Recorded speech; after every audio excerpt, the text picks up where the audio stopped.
Hi friend, पढ़ते जाओ में आपका स्वागत है। आज मैं आपको बताऊंगा कक्षा 11 के गुरुत्वाकर्षण चैप्टर के कुछ पॉइंट। देखिए, सर्वप्रथम निकोलस कॉपरनिकस ने यह बताया था कि सूर्य का चक्कर, क्या बताया था? सूर्य का चक्कर कौन लगाते हैं? सभी ग्रह लगाते हैं। ठीक है, सूर्य का चक्कर कौन लगाते हैं? सभी ग्रह लगाते हैं। अब आते हैं केपलर के नियम पे। केपलर का नियम क्या कहता है? देखिए, सभी ग्रह सूर्य का चक्कर दीर्घवृत्ताकार पथ पर। अच्छा बताइए, अगर मान लीजिए ये सूर्य है, क्या है? सूर्य है, कर है सभी ग्रह सूर्य का चक्कर दीर्घवृत्ताकार पर। अगर मान लीजिए ये कोई ग्रह है, क्या है?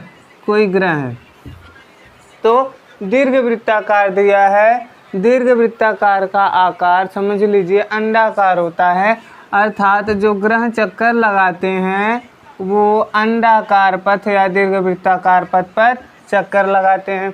ठीक, केपलर का पहला नियम यही है कि सूर्य के चारों तरफ जो ग्रह चक्कर लगाते हैं वो दीर्घवृत्ताकार पर पथ पर चक्कर लगाते हैं। कौन से पथ पर चक्कर लगाते हैं?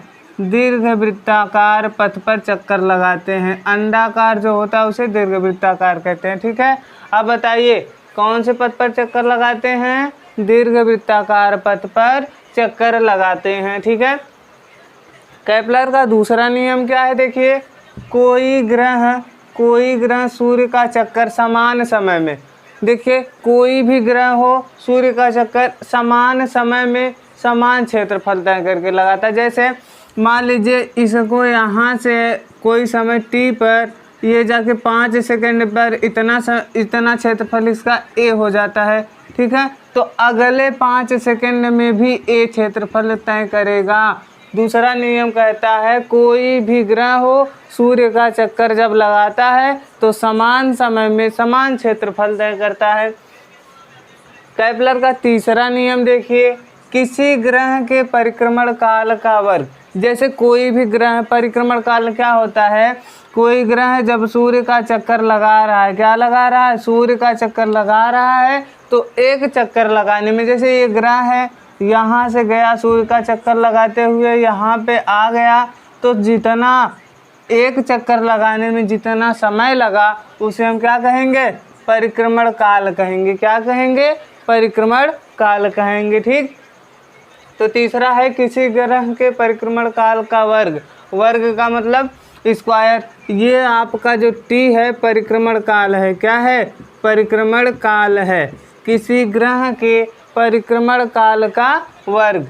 किसी ग्रह के परिक्रमण काल का वर्ग उस ग्रह से सूर्य की दूरी, अगर इस ग्रह से सूर्य की दूरी r मान ली जाए, तब बताइए उस ग्रह से सूर्य की दूरी तक के तृतीय घात, तृतीय मतलब जिसकी घात 3 हो, तृतीय घात के अनुक्रमानुपाती प्रोपोर्शनल टू होता है। t² proportional to r³। फिर से देखिए, किसी ग्रह के परिक्रमण काल का वर्ग। परिक्रमण काल का मतलब एक चक्कर में लगाने में जो लगा समय है वो परिक्रमण काल है। इस परिक्रमण काल का वर्ग और ग्रह और सूर्य के बीच की दूरी के तृतीय घात के अनुक्रमानुपाती होता है।